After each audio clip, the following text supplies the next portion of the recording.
Rehavako malala amin'ny tompo ho aminareo ane ny fahasoavana sy ny fiadanana avy amin'ilay Andriamanitra ray sy Jesoa Kristy tompontsika.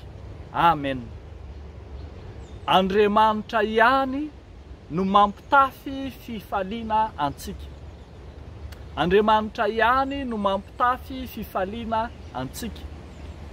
Salamo 30, ny 9 hatramin'ny 12 manasongadina amintsika fa Andriamanitra ihany no mampitafy fifaliana antsika. Misy fotoana ny zanak'olombelona mandeha amin'ny fiadanana, tô miadana, tô mety ny atao, ary rehefa mety ny atao dia mieritreritra fa no nerin'ny tena no mahatafavoaka azy, izy no matanjaka, izy no tô lalitsaina sy be fahendrena, ary mihevitra ny tena no zavatra mihitsy aza. Davida mpanompon'Andriamanitra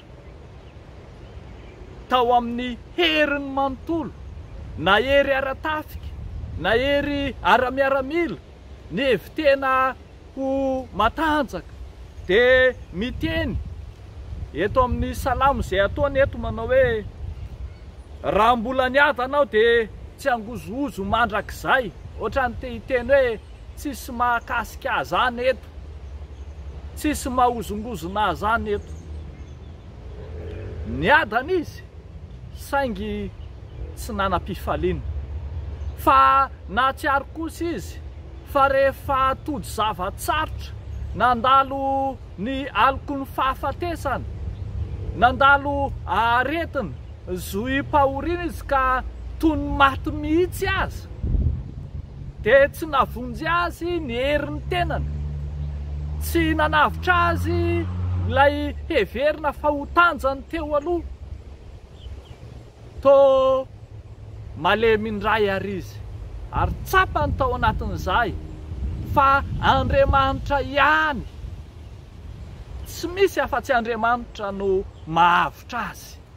Andriamanitra ihany no nanaisitra azy tao anatin'ny fahoriana, Andriamanitra no nanasitrana azy, Andriamanitra no nanala azy tao anatin'izany aloko fahafatesana izany ka namadika ny fahafatesana ho fiainana. Ary indro aza tô ambara eto mihitsy fa nampody ny fisaonana ho toy ny fandihizana izy. Ary tamin'izany dia zary lasa nanana fifaliana ny mpanompon'Andriamanitra. Tamin'izany dia ambara eto fa miadana izy sady feno fifaliana. Ny dika teny iombonana rehefa mandika ilay 1:12 manao hoe: ianao ka nampisikina ahy fifaliana ianao, dia teneniny hoe nampitafiny akanjo fifaliana. Ao amin'Andriamanitra ihany mantsy no misy ny fifaliana.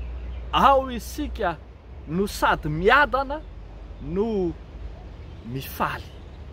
Rehavako malala ao amin'ny tompo, raha ny aty amin'ity zao tontolo zao ty dia mety ho azontsika amin'ny fomba mora foana avokoa ny harena, ny voninahitra, ny tanjaka arak'izay eritreretintsika, saingy tsy hody fifaliana ho antsika mihitsy zany raha tsy ao amin'Andriamanitra.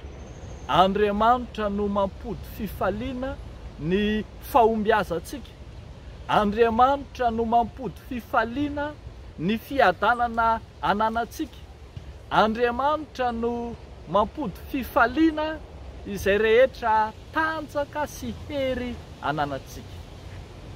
Aza diso hevitra ary riavako, ndray ianao mieritreritra ny tenanao sy hirehare amin'ny herin'ny tenanao, ka mihevitra fa tafity ianao, efa tonga lafatra ny fiainanao, efa mety ny atao, tsy riavako, tsarovy fa ao amin'Andriamanitra ihany no misy ny fitoniana sy ny fahatoniana ka mampiadana ny fontsika sy manome antsika ny fifaliana maharitra. Ilay fifaliana tena izy, ilay fifaliana hafakely, ilay fifaliana miavaka, ilay fifaliana tsy ananana zao tontolo zao.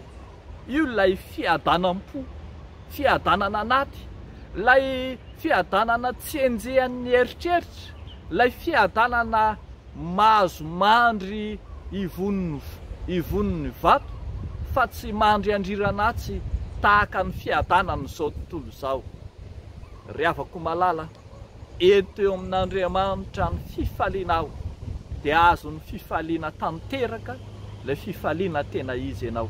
Ento eo amin'Andriamanitra ny fiainanao, ny olanao, ny aretinao, ny fiadananao, dia ho hitanao fa ho tojo amin'ny fifaliana tena izy miaraka amin'Andriamanitra. Tsarovo ry havako, i Jesosy Kristy no mampody fifaliana antsika ka manome antsika ny fifaliana maharitra mandrakizay. Ao amin'ny Jesosy no miainany mino, no iainany mino izany fifaliana tena izy izany. Jesosy mantsy, izy no fifaliantsika. Dia ho an'Andriamanitra irery ny voninahitra. Amen. Ivavaka isika ry havako.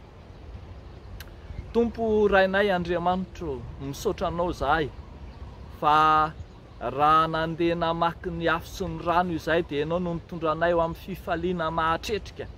Ianao no mahasambatra anay, ianao no mahafaly anay. Ao aminao no misy ny fiadanam-po, ny fiadanam-panahy, ny fiadanana tanteraka. Entinay eo anatrehanao ary, Tompo, zay rehetra iainanay ety amin'ity zao tontolo zao ity, ny aretinay, ny fahorianay, ny adi-tsainay, ny zava-manahirana anay, eny zay rehetra tanjona tratrarinay dia apetrakay, apelatananao. Ianao lay mihevitra anay, ianao lay mahalala zay hahasoa anay, ianao lay tsy mandaona mahafoy anay mihitsy. Apetrakay apelatananao, ny tetikasa anay tsiraray avy, ny tetikasa ny isa-tokantrano, ny tetikasa ny isam-batan'olona, ny mpino rehetra mba ho araka ny sitraponao reny ka ho tantaninao tonga amin'ny fitsaharana, dia ny fitsaharanao Andriamanitra anana ny fifaliana mandrakizay. Dia amin'ny anaran'i Jesosy Kristy Tompo, nanaovanay sy angatanay izany vavaka izany. Amen.